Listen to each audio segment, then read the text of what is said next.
Selamat malam. Tajuk ulasan malam ini, baca sendiri apa kata bekas ketua Hakim era Barisan Nasional berhubung pengampunan Najib.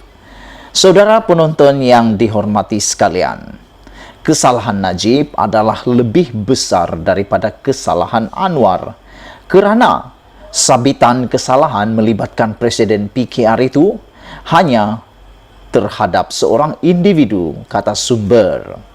Dakwaan ketidakadilan dalam perbicaraan kes SRC internasional yang dihadapi bekas Presiden dan juga bekas Perdana Menteri Natusi Najib Razak berdasarkan emosi ahli-ahli sebuah parti politik tidak boleh menjadi alasan untuk memberi pengampunan terhadapnya.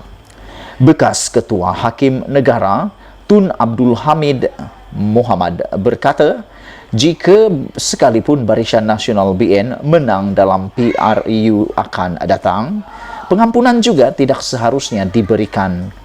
Pada 10 Februari 2015, Mahkamah Persekutuan mengekalkan hukuman penjara 5 tahun terhadap Anwar atas kesalahan liwat dan ahli Parlimen Port Dickson itu mula menjalani hukuman penjara sebelum diberikan pengampunan penuh oleh Yang di-Pertuan Agong pada Mei 2018, iaitu selepas dipenjara lebih 3 tahun. Mengulas lanjut, Abdul Hamid berkata, sebaiknya mana-mana lembaga pengampunan yang ditubuhkan perlu kembali kepada amalan asalnya, iaitu mengampun kesalahan tanpa mempertikai keesahan, sabitan dan hukuman oleh mahkamah. Saudara penonton yang saya hormati sekalian, alasan paling kuat mengapa pengampunan tidak patut diberi atas alasan ini ialah Presiden yang diwujudkan oleh kes Anwar Ibrahim itu tidak patut diikuti untuk mengelak pemimpin-pemimpin yang korup, menyalahguna kuasa dan menyeleweng wang negara dan penjenayah daripada berkuasa atau berkuasa semula dan mengelak hukuman. Ia juga untuk mengelak ahli-ahli politik daripada memperalatkan raja berperlembagaan dan lembaga pengampunan untuk membolehkan pemimpin seperti itu berkuasa atau berkuasa semula. Itu bukanlah tujuan lembaga pengampunan diadakan, katanya dalam catatan yang dikongsi dalam blog tunabdulhamid.my hari ini. Pada 10 Februari 2015, Mahkamah Persekutuan mengekalkan hukuman penjara 5 tahun terhadap Anwar atas kesalahan liwat dan ahli Parlimen Port Dickson itu mula menjalani hukuman penjara sebelum diberikan pengampunan penuh oleh Yang di-Pertuan Agong pada Mei 2018, iaitu selepas dipenjara 3 tahun. Mengulas lanjut, Abdul Hamid berkata, sebaiknya mana-mana lembaga pengampunan yang ditubuhkan perlu kembali kepada amalan asalnya, iaitu mengampun kesalahan tanpa mempertikai keesahan, sabitan dan hukuman oleh mahkamah. Lembaga pengampunan bukanlah mahkamah rayuan, dan jika tertuduh tidak bersalah, apakah yang hendak diampunkan? Dalam kes Najib ini, beliau didapati bersalah pada 23 Ogos 2022. Pada 2 September 2022, 10 hari kemudian, beliau memfailkan petisyen pengampunan. Sekarang, semua orang menunggu bilakah lembaga pengampunan akan bersidang dan apakah keputusannya.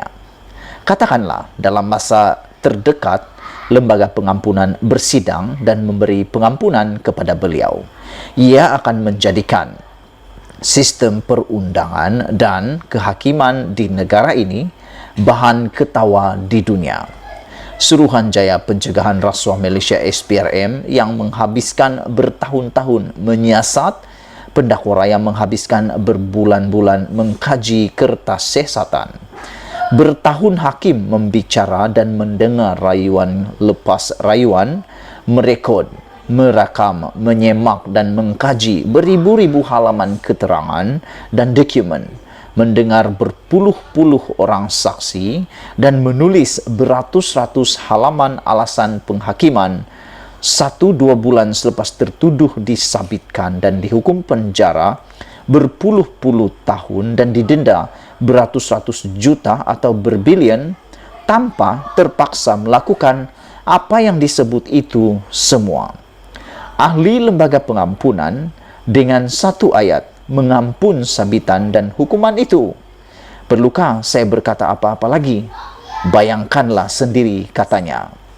Beliau berkata kesalahan Najib adalah lebih besar daripada kesalahan Anwar Ibrahim kerana sabitan kesalahan melibatkan Presiden PKR itu adalah terhadap seorang individu. Kesalahan Datuk Seri Najib membabitkan keuangan negara. Patutkah Raja berperlembagaan mengampunkannya semata-mata kerana partinya menang PRU?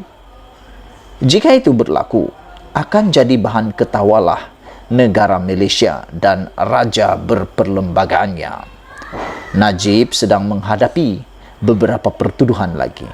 Jika beliau diampunkan dalam kes ini, jika selepas ini beliau didapati bersalah lagi, adakah beliau akan diampuni lagi atas alasan yang sama? Katanya. Saudara-saudara yang dihormati sekalian, para penonton yang amat dihormati, sekali lagi saya juga mengatakan seperti yang dikatakan oleh bekas ketua hakim negara ini. Beliau kata, sebaiknya mana-mana lembaga pengampunan yang ditubuhkan perlu kembali kepada amalan asalnya, yaitu mengampun kesalahan tanpa mempertikai keesahan, sabitan dan hukuman oleh mahkamah. Saudara para penonton sekalian, lembaga pengampunan bukanlah mahkamah rayuan, dan jika tertuduh tidak bersalah, apakah yang hendak diampunkan? Dalam kes Najib ini, beliau didapati bersalah. Beliau memfailkan petisyen pengampunan selepas 10 hari dia dijatuhi hukuman atau dikekalkan hukuman. Sekarang, semua orang sedang menunggu apakah keputusan dan bilakah lembaga pengampunan ini bersidang. Katakanlah dalam masa terdekat lembaga pengampunan bersidang dan memberi pengampunan kepada beliau. Ia akan menjadikan sistem perundangan dan kehakiman di negara ini bahan ketawa di dunia. Suruhanjaya Pencegahan Rasuah Malaysia SPRM menghabiskan bertahun-tahun menyiasat. Pendakwa raya menghabiskan berbulan-bulan mengkaji kertas siasatan. Tetapi dengan satu ayat mengampun sabitan dan hukuman itu, adakah itu rasional? Perlukah saya berkata apa-apa lagi? Bayangkanlah sendiri kata bekas ketua hakim negara ini, yaitu Tun Abdul Hamid. Abdul Hamid Muhammad. Sekian dulu, jangan lupa tinggalkan komen anda, tekan butang subscribe. Malaysia kita punya, kita jaga sama-sama, cintai Malaysiaku. Bye-bye.